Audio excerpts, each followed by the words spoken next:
Now आज हम start करते हैं कार्बेनाइन के बारे में।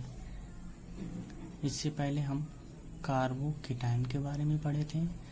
कार्बोकेटाइन में होता था ऐसा ऑर्गेनिक आयंस जिसके कार्बन पर पॉजिटिव चार्ज आ जाता हो, उसको हम कार्बोकेटाइन कहते थे। उसी की तरह कार्बेनाइन में भी ऐसा कोई ऑर्गेनिक आयन जिसकी कार्बन पर निगेटिव चार्ज हो, उसको हम कार्बेनाइन कहते हैं। ठीक है, और ये भी कार्बोकेटाइन की तरह हेट्रोलिटिक बॉन्ड फ्यूजन से बनता है।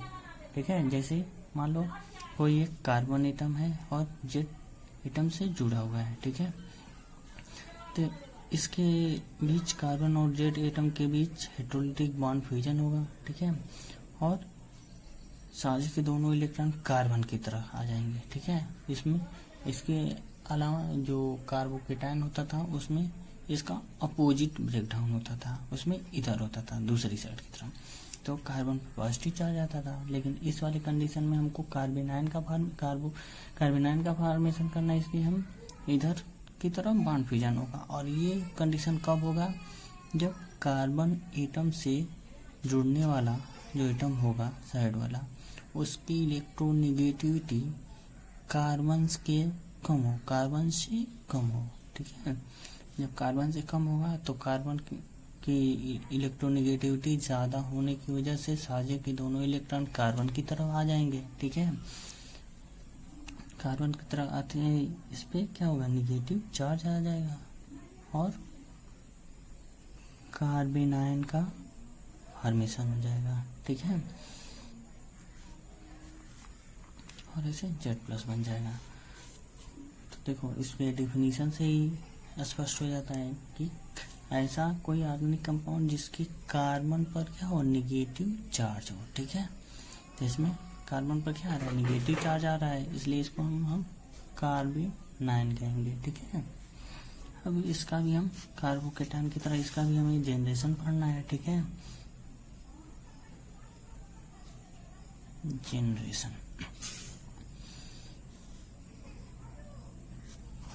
इसमें in heterolytic bond cleavage mainly one group depart from molecule without bonding pair of electron. मतलब कोई भी मान लो ऐसे एक ग्रुप है CH3 ही मान लो, इधर CH3 या R ग्रुप कुछ भी कर लो, इससे एक कार्बन मान लो जुड़ा है और इस कार्बन से मान लो इधर भी ऐसे हाइड्रोजन या कोई दूसरा ही ग्रुप, ठीक है, ऐसे जुड़ा है। तो इसमें से कोई एक ग्रुप अपना इलेक्ट्रॉन इस कार्बन को दे करके और यहाँ से निकल जाए, रिप्लेस हो जाए। ठीक है, और देखो इसमें भी जैसे ही देगा ये हेट्रोलिटिक बॉन्ड क्लीवेज के थ्रू टूटेगा। ठीक है, टूट करके अपना दोनों इलेक्ट्रॉन दे करके यहाँ से रिमूव हो जाए। ठीक है, तो बनेगा हमारा क्या? कार्बेनाइन का जनरेशन हो जाएगा। जैसे ही निकलेगा, मान लो एक तरफ हाइड्रोजन, एक इधर हाइड्रोजन, यहाँ पर क्या? माइनस चार्ज आ जाएगा। ठीक है, ये हमारा क्या? कार्बोनाइन का जनरेशन हो गया। या फिर दूसरी तरीके से अगर देखा जाए तो ऐसे भी हो सकता है कि when negative ion attack on multiple bond.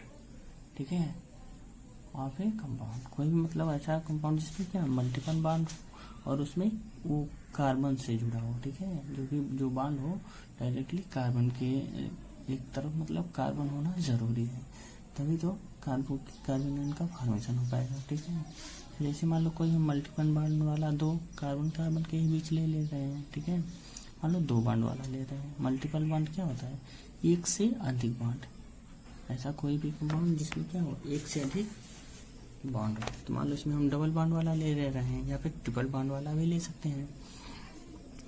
हम जिसमें क्या हो? एक से अधिक बॉन्ड हो। तो मान लो इसमें हम डबल बॉन्ड वाला ले रहे हैं या फिर ट्रिपल बॉन्ड वाला भी ले सकते हैं। तो जब हम इस पे कोई निगेटिव आयंस का अटैक कराएंगे तब कार्बेनाइन का जनरेशन होगा। जैसे मान लो कोई OH- आयन है। ठीक है, इसको हम इस पे अटैक कराते हैं। जैसे ही अटैक कराएंगे, मान लो अगर ये बॉन्ड इधर की तरफ टूट रहा है तो इस पे क्या आएगा, कार्बन पर माइनस चार्ज आ जाएगा, ठीक है। और ये एक बॉन्ड टूट गया और एक बॉन्ड इससे इधर माइनस चार्ज आ गया, इधर कार्बन से जुड़ा हुआ है। बाकी एक बॉन्ड इधर, एक बॉन्ड इधर और एक वो OH आकर के इससे जुड़ जाएगा। क्योंकि मान लो जैसे ये बॉन्ड, इसमें से एक बॉन्ड टूटता है, इलेक्ट्रोलिटिक बॉन्ड क्लीवेज अगर होता है तो इधर की तरफ जैसे ही टूटेगा इस पे माइनस चार्ज आएगा और इस पे क्या है, पॉजिटिव। तो ये निगेटिव वाला पार्ट इससे आके जुड़ जाएगा और कार्बन आयन का फॉर्मेशन कर देगा, ठीक है। तो मान लो ये दो तरफ से मान लो कार्बन आयन का फॉर्मेशन हो गया। अब इसके बाद हमें पढ़ना है इसका स्ट्रक्चर के बारे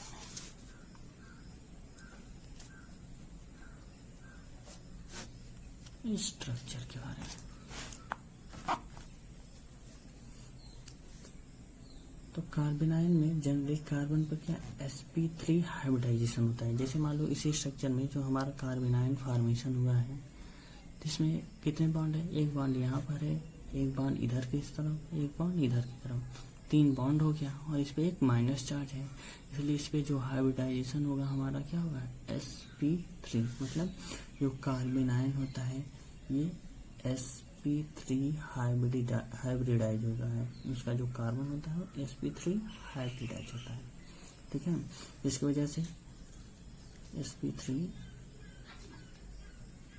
हाइब्रिडाइज्ड, ये इसका कार्बन होता है कार्बन आयन का, ठीक है। इसकी वजह से इसका जो शेप होगा क्या होगा, trigonal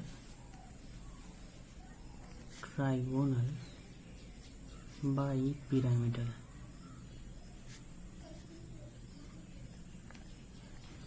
trigonal bi pyramidal, trigonal मतलब 3 एंगल। जैसे मान लो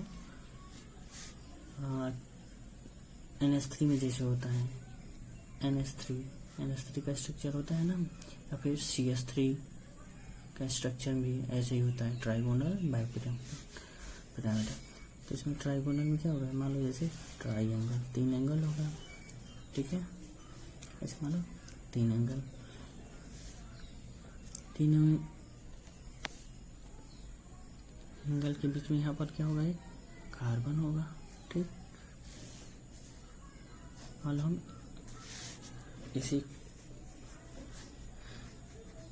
CH3 माइनस, मान लो इसी कार्बन आयन का हम स्ट्रक्चर बना रहे हैं, ठीक है। तो एक तरफ तो यहाँ माइनस का क्या मतलब होता है, जैसे मान लो यहाँ बताया ना कि यहाँ डबल बॉन्ड है, ठीक है। डबल बॉन्ड टूटता है मतलब दोनों इलेक्ट्रॉन कार्बन की तरफ चले आ रहे हैं, तो मतलब यहाँ क्या है, 2 इलेक्ट्रॉन है, ठीक है। तो यहाँ क्या हो जाएगा, 2 इलेक्ट्रॉन हो जाएगा इधर की तरफ, ठीक है। और इसके साथ 3 हाइड्रोजन जुड़ा है इस कार्बन से। तो इस कार्बन से यहाँ मान लो 1 हाइड्रोजन जोड़ दिए, ठीक है। और 1 हाइड्रोजन हम यहाँ जोड़ देते हैं और एक लास्ट वाला हाइड्रोजन यहाँ पे, ठीक है।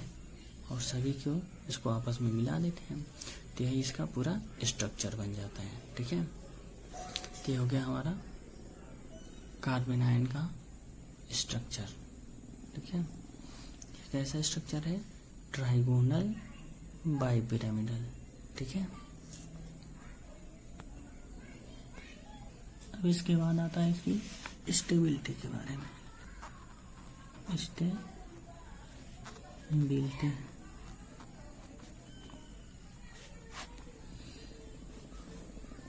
तो इसकी जो स्टेबिलिटी होती है वो कार्बोकेटायन के जस्ट अपोजिट होता है। कार्बोकेटायन में कैसा स्ट्रक्चर है, ट्राइगोनल बाई पिरामिडल, ठीक है। अब इसके बाद आता है इसकी स्टेबिलिटी के बारे में। स्टेबिलिटी,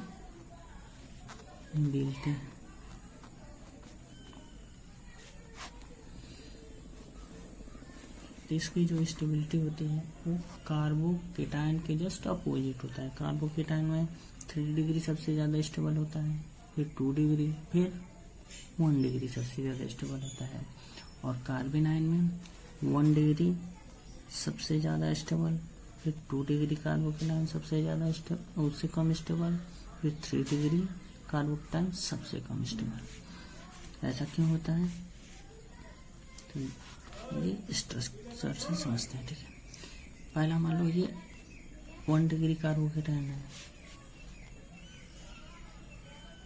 इस कार्बन से मान लो दोनों तरफ अगर R ग्रुप जुड़ा हुआ है तो 2 डिग्री हो जाता है, अगर 3 तरफ से R ग्रुप जुड़ा रहेगा तो वो 3 डिग्री या फिर CH3 ग्रुप, ठीक है, या फिर कोई कार्बन की लंबी श्रृंखला, ठीक है। तो ये हो गया हमारा 2 degree, 3 degree carbocation, 1 degree carbocation. तो इसमें क्या होता है कि जो R ग्रुप होता है या फिर CH3 जो ग्रुप होता है, इलेक्ट्रॉन डोनेटिंग ग्रुप होता है, मतलब।